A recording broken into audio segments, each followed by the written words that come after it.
Artinya kejadian-kejadian yang terjadi di negara-negara yang tentunya membebaskan senjata api seperti di Meksiko, kemudian di Syria, di negara-negara konflik akan mungkin berpindah di negara Indonesia. Di Indonesia bukan berarti melarang warga sipil untuk memiliki dan menggunakannya, tetapi membatasi.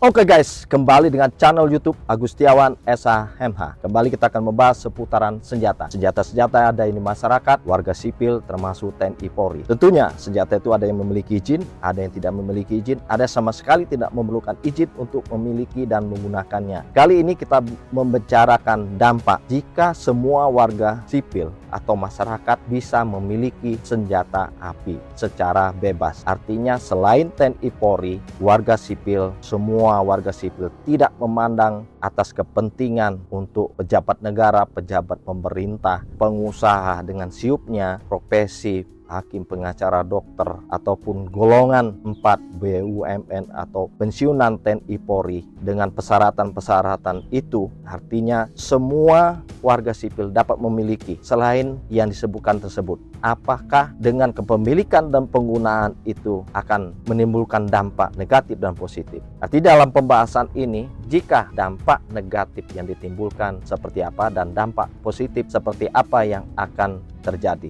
Secara mentalitas, kalau kita dibandingkan dengan negara maju seperti Amerika Serikat, tentunya penggunaan senjata api, jika kita hubungkan dengan negara Indonesia, saya beranggapan warga negara Indonesia belumlah siap untuk dapat memiliki menggunakan senjata api. Dan tentunya saya rasa kebutuhan kepemilikan penggunaan senjata api untuk warga negara Indonesia dengan kondisi yang sangat aman ini, dengan negeri yang aman ini, tidak dibutuhkan secara mendesak sama sekali. Kemudian kita lihat dari emosional, fisiologi, jiwa yang masih labil ini sendiri. Kita lihat di TNI Polri banyak kejadian penyalahgunaan senjata api yang dimilikinya. Penggunaan senjata api tidak sesuai SOP, standar operasional prosedur, tidak sesuai tahapannya. Di tingkat petugas aparat penggunaan senjata api itu, dia tidak melalui proses tahapan yang benar. Contoh di Peraturan Kepolisian Nomor 1 Tahun 2009 disebutkan tahapan penggunaan senjata api dari efek deteren, artinya kehadiran petugas menggunakan senjata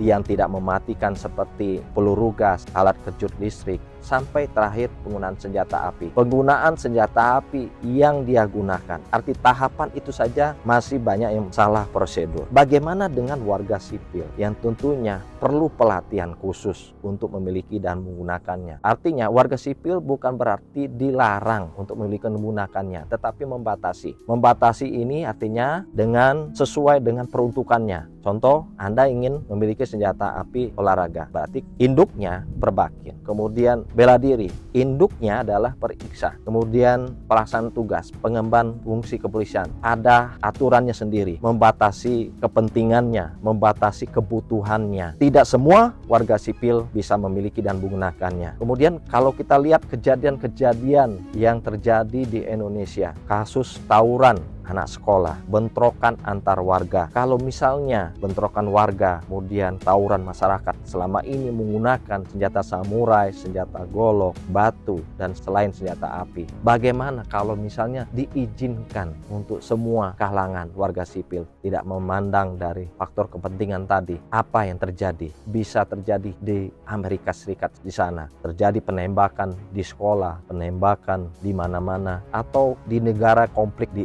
Irak Iran, di Meksiko, di Syria. Kita tidak mengharapkan itu. Sehingga aturan itulah yang membatasi tidak semua warga sipil bisa memiliki dan menggunakan senjata api. Harapannya dengan pengetahuan dan pemahaman ini saya memberikan penjelasan tentang dampak-dampak yang terjadi. Tentu ada dampak positif dan dampak negatif. Dampak positifnya secara konstitusi Undang-Undang Dasar 1945 memberikan perlindungan pada semua warga negara Indonesia dari segala ancaman, dari timbulnya ketakutan ataupun dari serangan. Artinya perlindungan yang memang harus melekat pada masyarakat. Secara konstitusi sudah dilindungi oleh Undang-Undang Dasar 1945 dan hak asasi manusia menempatkan bahwa semua warga negara Indonesia, baik masyarakat, warga sipil, TNI, Polri, punya hak untuk mendapatkan perlindungan diri dari segala ancaman, dari segala ketakutan atau menimbulkan luka berat, kematian, dan lain-lainnya. Itu dilindungi oleh undang-undang. Sekarang kita akan bicara dampak positifnya. Artinya dengan dimudahkan proses perizinan kepemilikan penggunaan senjata api atau diperbolehkannya kepemilikan penggunaan senjata api ini memberikan perlindungan kepada masyarakat, warga sipil, TNI, Polri. Tetapi dampak negatifnya yang pertama adalah dikhawatirkan akan disalahgunakan untuk tindakan kriminal. Walaupun semulanya tindakan itu dia tidak lakukan. Tetapi kalau misalnya dari izin resmi yang dimilikinya, dia baik-baik saja atau dia bukan pelaku atau bukan tindak kriminal, tetapi tiba-tiba dia salah gunakan untuk tindakan kriminal, ini yang membahayakan. Tidak memiliki izin pun atau dia dapatkan senjata itu secara ilegal, itu juga berbahaya karena dia gunakan untuk tindakan kriminal. Adapun yang kedua adalah memberikan peluang penyeludupan senjata api. Kenapa? Karena dengan kemudahan izin kepemilikan penggunaan senjata api, hal ini dimanfaatkan oleh pedagang dan penjual senjata api atau produsen senjata api untuk berlomba-lomba menjual, memperdagangkan senjata api, dan tentunya calon pemilik senjata api akan berusaha mencari harga yang lebih murah. Kita lihat mungkin secara ilegal tentu akan lebih murah harganya dibandingkan yang legal. Artinya peluang ini akan bisa bermunculan karena penyeludupan itu akan lebih mudah didapatkan. Peluang itu akan lebih besar. Artinya jika dia mendapatkan senjata api itu dengan harga lebih murah, dia dapatkan dari produsen atau pedagang senjata api yang berasal dari importir atau pengadaan senjata api. Dia tidak mengetahui senjata ini berasal dari ilegal ataupun legal, resmi atau tidak resmi. Kemudian yang ketiga adalah memberikan kesan superior bagi pemilik senjata api itu.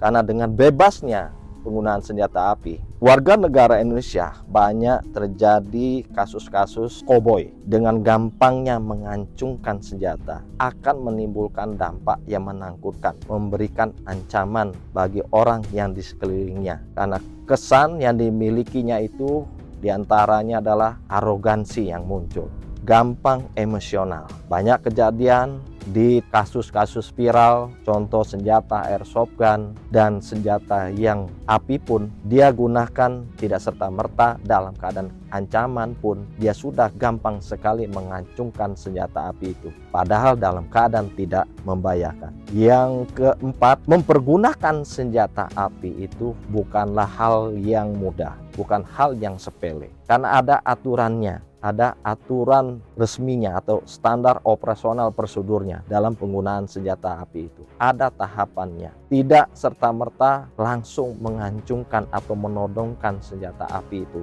kepada seseorang yang dianggap akan membahayakannya. Karena intinya bahwa penggunaan senjata api seperti senjata api bela diri itu yang digunakan bila nanti dibebaskan memiliki izin kepemilikan penggunaannya, ada aturannya, yaitu dalam keadaan sangat terancam dan membahayakan untuk dirinya atau untuk keluarganya maupun harta bendanya. Kemudian yang kelima, menimbulkan perlawanan terhadap aparat kepolisian maupun TNI. Masyarakat akan lebih sulit diatur. Mereka bisa saja mengancam atau benar-benar membuat rusuh dengan senjata yang mereka miliki. Kalau biasanya kita lihat rusuhan itu dengan hanya melempar batu atau melempar sesuatu ke aparat kepolisian maupun TNI.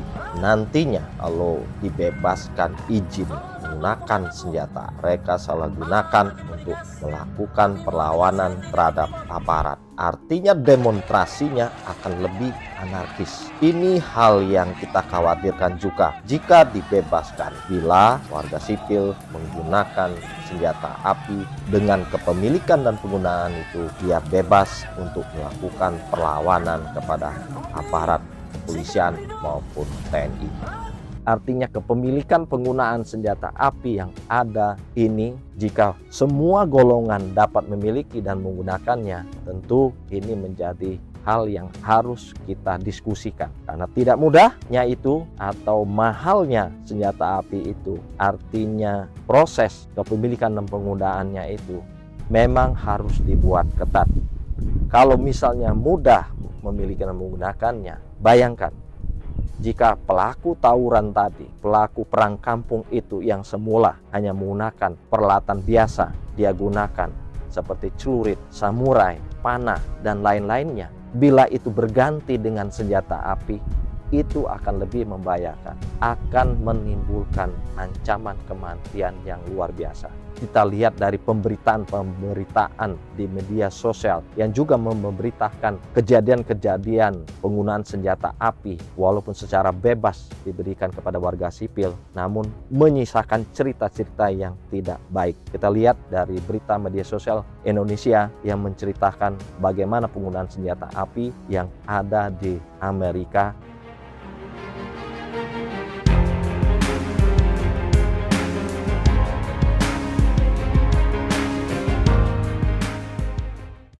Artinya dengan penggunaan senjata api yang ada di Indonesia itu bukan tidak diperbolehkan untuk memiliki dan menggunakannya, hanya membatasi saja. Artinya jika semua warga sipil bisa memiliki dan menggunakannya, tentu ada risiko yang akan kita hadapi. Artinya kejadian-kejadian yang terjadi di negara-negara yang tentunya membebaskan senjata api seperti di Meksiko, kemudian di Syria, di negara-negara konflik akan mungkin berpindah di negara Indonesia.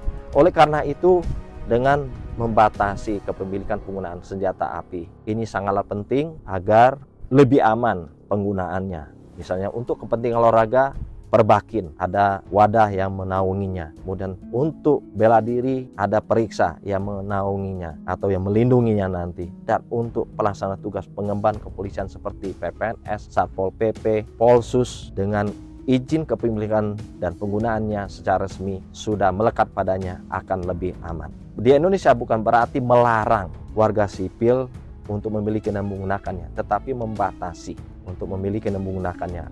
Hanya golongan-golongan tertentu, berdasarkan kepentingannya, berdasarkan memang harus dia milikinya karena mengikat pada profesinya, mengikat pada sebagai pejabat negara, pengusaha, pejabat pemerintahan yang memang harus dilindungi.